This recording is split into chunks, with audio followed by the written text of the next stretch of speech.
Perkenalkan, saya Jenny Sri Marista dengan 3 digit NIM terakhir 066. Secara global, thromboemboli vena yang mencangkup deep vein thrombosis dan pulmonary embolism menjadi salah satu penyumbang utama penyakit kardiovaskular. Studi epidemiologi menunjukkan variasi insiden pulmonary embolism mulai dari 14 per 100.000 penduduk di Tiongkok, 39 per 100.000 penduduk di Hong Kong, hingga 115 per 100.000 penduduk di Amerika Serikat. Dengan kompleksitas beban penyakit global, risiko mortalitas yang masih tinggi pada kasus berat, serta keterbatasan bukti klinis untuk kelompok intermediate, emboli paru menjadi isu kesehatan yang penting dan relevan. Pemahaman mendalam mengenai tren epidemiologi, mekanisme patofisiologi, dan kemajuan tata laksana modern seperti trombolitik, CBT, dan dukungan mekanik sangat krusial untuk meningkatkan outcome pasien dan mengurangi beban penyakit secara global. Perkenalkan, saya Jacob Benetton Pardamian Lubis dengan 3 digit NIM terakhir 176. Di sini saya akan melanjutkan untuk rumusan masalah. Jadi di sini saya membuatkan 5 rumusan masalah. Yaitu pertama, apa yang dimaksud dengan emboli paru, serta bagaimana epidemiologi dan faktor risikonya. Kedua adalah bagaimana mekanisme patofisiologi dan gejala klinis yang muncul pada pasien dengan emboli paru. Yang ketiga, bagaimana cara menegakkan diagnosis emboli paru secara akurat. Yang keempat, bagaimana prinsip dan pilihan tata laksana yang tepat berdasarkan tingkat risiko klinis pada pasien emboli paru. Dan yang kelima adalah bagaimana upaya pencegahan yang dapat dilakukan untuk menurunkan angka kejadian dan komplikasi jangka panjang emboli paru. Jadi saya akan lanjutkan untuk tujuan penulisan. Tujuan penulisan yang pertama adalah untuk mengetahui pengertian epidemiologi dan faktor risiko dari emboli paru. Yang kedua, untuk memahami mekanisme patofisiologi dan manifestasi klinis pada kasus emboli paru. Yang ketiga, untuk menjelaskan metode diagnosis yang digunakan dalam menegakkan diagnosis emboli paru. Yang keempat, untuk menjabarkan prinsip dan pilihan tata laksana yang sesuai berdasarkan tingkat risiko klinis pasien emboli paru. Dan yang terakhir adalah untuk mengetahui langkah-langkah pencegahan yang dapat dilakukan dalam menurunkan angka kejadian dan komplikasi jangka panjang emboli paru. Baik, saya akan lanjutkan untuk manfaat penulisan. Jadi yang pertama adalah manfaat bagi mahasiswa kedokteran adalah sebagai sarana pembelajaran untuk memahami aspek klinis, diagnostik, dan terapeutik dari emboli paru. Yang kedua, bagi tenaga kesehatan, ini sebagai referensi ringkas mengenai prinsip penata laksanaan terkini dan pencegahan emboli paru.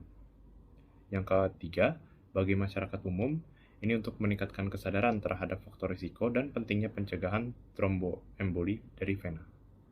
Dan yang keempat, bagi dunia akademik, yaitu memberikan kontribusi literatur dalam terapi terkait perkembangan manajemen modern emboli paru, termasuk penggunaan trombolitik, CBT, dan dukungan mekanik.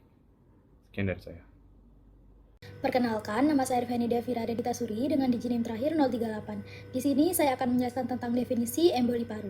Emboli paru sendiri merupakan sumbatan arteri pulmonalis akibat trombus yang terbawa aliran darah, di mana umumnya berasal dari vena dalam tungkai bawah ataupun pelvis. Kondisi ini menyebabkan gangguan pertukaran gas, peningkatan tekanan pulmonal, dan beban pada jantung kanan yang dapat berujung pada shock obstruktif ataupun kematian mendadak.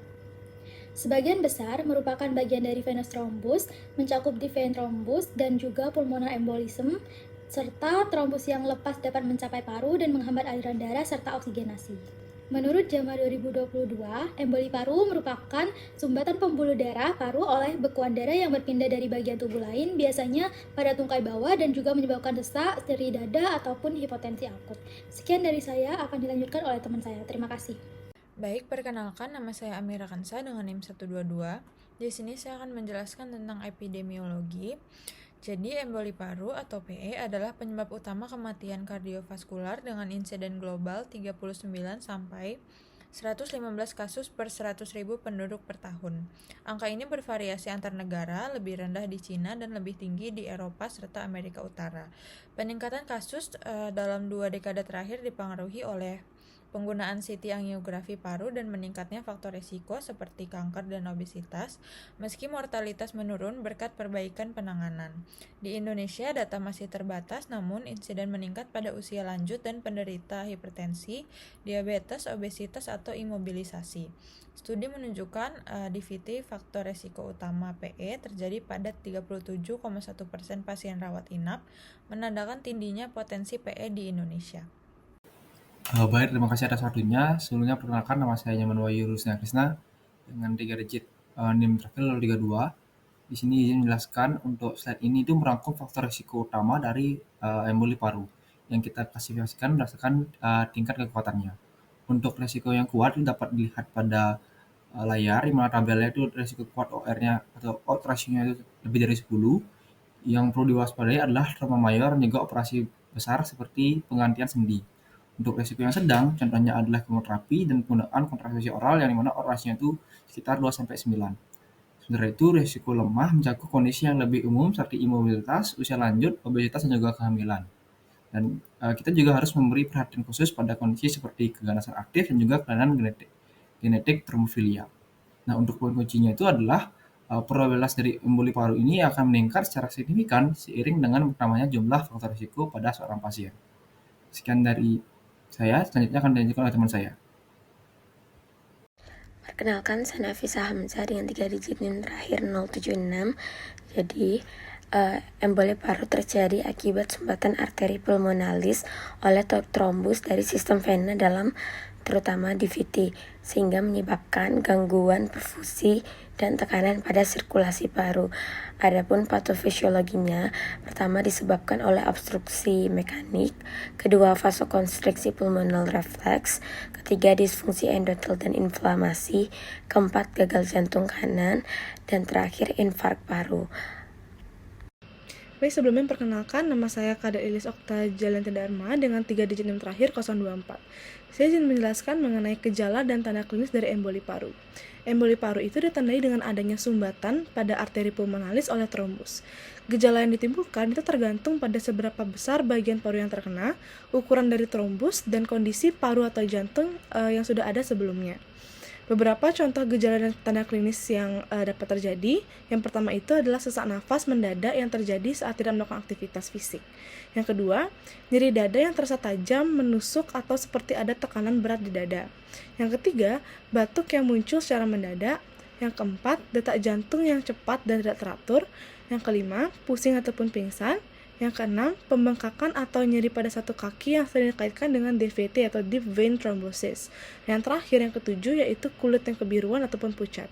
Mungkin sekian yang dapat saya sampaikan. Terima kasih. Perkenalkan, nama saya Fatima dengan 3 digit NIM terakhir 064. Izin untuk menjelaskan pada bagian diagnosis emboli paru. Nah, untuk mendiagnosis emboli paru terdapat 2 cara, yaitu dengan mengukur D-dimer dan juga venografi dan angiografi komputomografi atau CT. Yang pertama, D-dimer.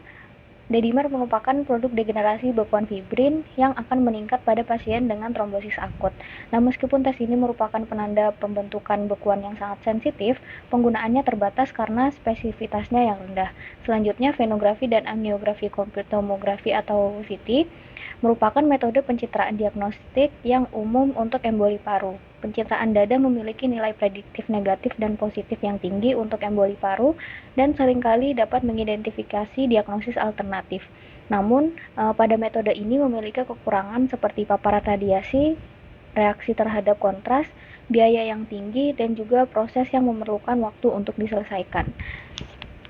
Baik, perkenalkan, saya Belona dengan 3 digit NIM 034. Di sini saya akan menjelaskan mengenai tata laksana. Jadi penanganan awal emboli paru difokuskan pada terapi suportif dengan pemberian oksigen bila saturasi di bawah 90%. Jika kondisi hemodinamik tidak stabil, dapat dipertimbangkan ventilasi mekanis baik invasif maupun invasif. Terapi utama adalah antikoagulasi dengan menggunakan unfractionated heparin atau UFH, low molecular weight heparin atau LMWH, atau fondaparinux. UFH diberikan secara intravena dengan dosis awal 80 unit per kilogram, diikuti dengan pemeliharaan 18 unit per kilogram per jam, dan pemantauan APTT setiap 4-6 jam. Bila fungsi ginjal baik dan risiko perdarahan rendah, LMWH atau fondaparinux lebih direkomendasikan. Pada kasus berat, terapi trombolitik dapat digunakan untuk melarutkan bekuan darah seperti streptokinase, urikinase, atau rekombinan tisu plasminogen activator atau RTPA, yang paling efektif bila diberikan dalam 48 jam setelah onset gejala. Untuk pencegahan jangka panjang dan mencegah kekambuhan, diberikan warfarin selama minimal 3 bulan untuk menghambat sintesis faktor koagulasi. Jika terapi medis tidak efektif, dapat dilakukan tindakan embolektomi kateter atau pemindahan serta pemasangan filter Vetang kava. Sebagai tambahan, penggunaan compression stocking elastis disarankan untuk mencegah penyebaran trombosis lebih lanjut. Mungkin sekian dapat saya sampaikan. Terima kasih. Baik, terima kasih. Selanjutnya saya akan menjelaskan mengenai prognosis dari emboli paru. Perkenalkan, saya Matthew Christian Nusli dengan 3 digit NIM terakhir 010. Untuk klasifikasi resiko dari emboli paru sendiri, itu diklasifikasikan berdasarkan European Society of Cardiology atau ESC. Itu ada dibagi jadi 4. Ada high risk, yang ditandai dengan instabilitas dari hemodinamik, dengan mortalitas yang biasanya sekitar 30 hingga 60%. Intermediate risk to high risk, resiko sedang hingga tinggi.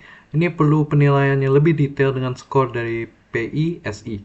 Dan yang ketiga, intermediate risk to low risk. Ini resiko menengah ke rendah, juga memerlukan penilaian dari PI/SI. Dan yang terakhir itu ada low risk. Dalam low risk sendiri kita cukup melakukan dengan PASI atau simplified PASI.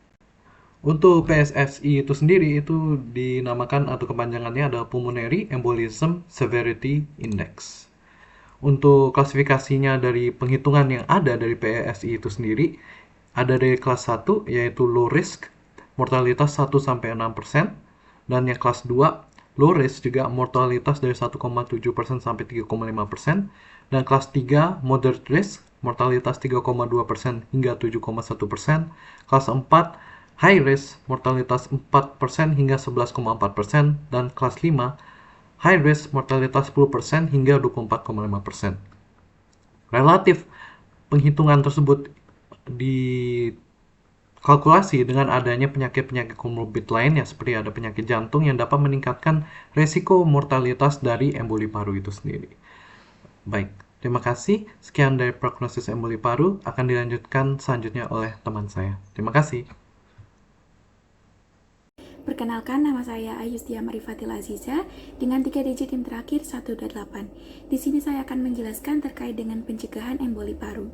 Jadi, tujuan dari pencegahan emboli paru adalah untuk mencegah terbentuknya deep vein thrombosis atau DVT yang bermigrasi ke paru, serta mengurangi risiko kematian mendadak dan juga komplikasi kronis. Prinsipnya adalah profilaksis kecuali ada kontraindikasi, individualisasi dosis, dan juga pemantauan terapi. Manfaatnya untuk menurunkan risiko PI hingga 80% dan juga mencegah kematian mendadak serta komplikasi pasca PI. Terdapat 3 metode pencegahan, yaitu bisa menggunakan farmakologis, non-farmakologis, dan juga mekanis. Untuk yang farmakologis bisa dengan unfractionated heparin atau low molecular weight heparin dosis rendah 1-2 kali sehari. Untuk yang non-farmakologis bisa dengan mobilisasi dini pasca operasi, latihan gerak tungkai pada pasien tirabaring, dan juga hidrasi yang cukup. Lalu untuk yang mekanis, bisa menggunakan stocking kompresi yang bertingkat, kemudian kompresi pneumatik intermittent apabila ada risiko perdarahan tinggi. Sekian dari saya, terima kasih. Baik, perkenalkan saya Putri Marasyana Putri dengan 3 digit terakhir 231. Izin menjelaskan terkait kesimpulan dan juga saran. Kesimpulan, emboli paru adalah sumbatan arteri pulmonalis yang umumnya disebabkan karena adanya lepasan bekuan darah dari tungkai atau nama lainnya adalah DVT. Faktor risikonya meliputi imobilisasi, operasi, kanker, kehamilan, kontrasepsi hormonal, dan juga merokok. Embolus dapat menyebabkan hambatan pada aliran darah paru, peningkatan tekanan pulmonal, hingga gagal jantung ataupun shock. Gejala khas dari emboli paru berupa sesak yang mendadak, nyeri dada, batuk darah, sampai henti jantung.